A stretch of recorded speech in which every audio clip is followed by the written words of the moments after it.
The Black Cuillin of Skye is one of the country's most famous mountain ranges, attracting climbers from across the globe. Climbing in the Cuillins was pioneered by two men whose achievements are finally going to be recognised with an eye-catching memorial. Ewan has been to Skye to discover the legacy of Collie and Mackenzie.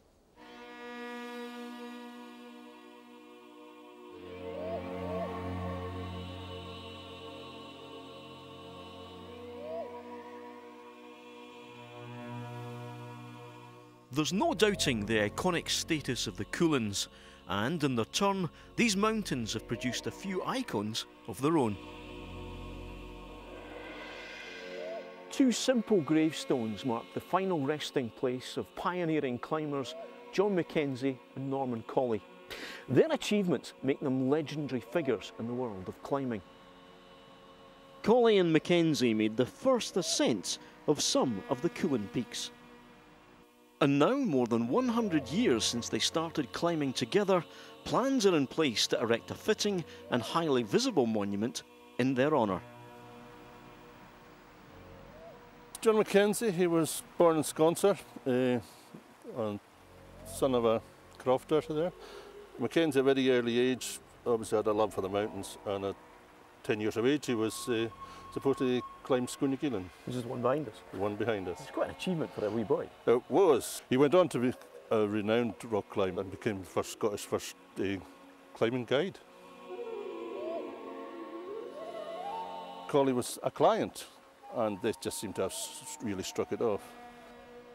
Collie was born himself south of Manchester, went on to become an eminent chemist. He's credited with first ascents in the Rockies, and he was also climbing in the Himalayas. He just arrived in Skye and absolutely fell in love with the Cuillins, and felt that there was such a challenge in the rock climbing that he just fell in love with the place. So what did the two of them achieve in terms of climbing in Skye? Well, they really opened up the Cuillins for everyone else. Collie's enthusiasm for the Cuillins and his reputation as one of the top 4 climbers in the world at that time, really put the Cuillins on the map. And that's brought climbers from all over the world to see basically what's this man talking about.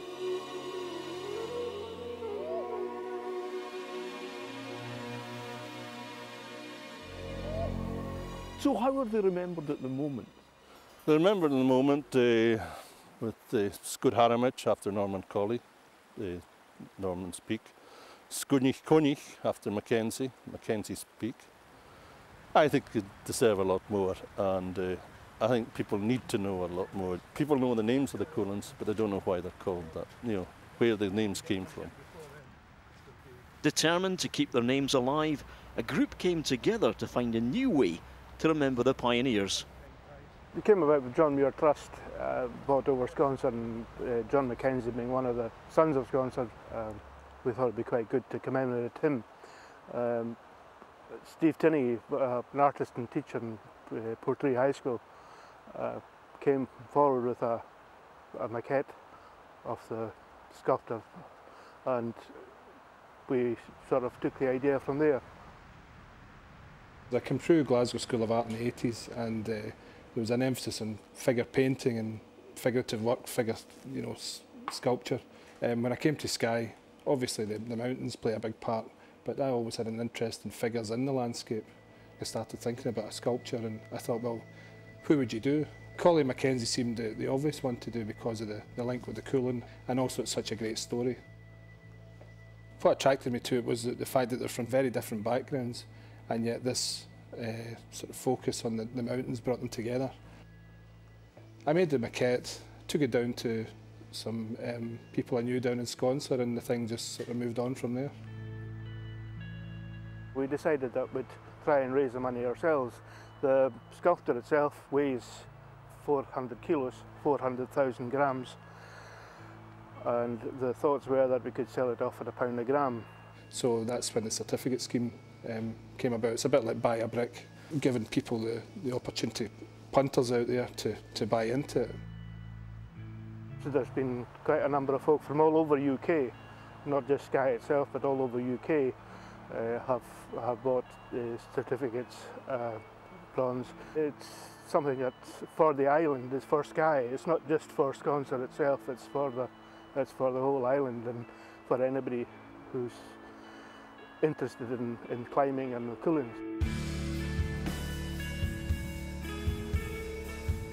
As the donations come in, these men of rock can become men of bronze and stand proud against the iconic backdrop of the mountains that they love.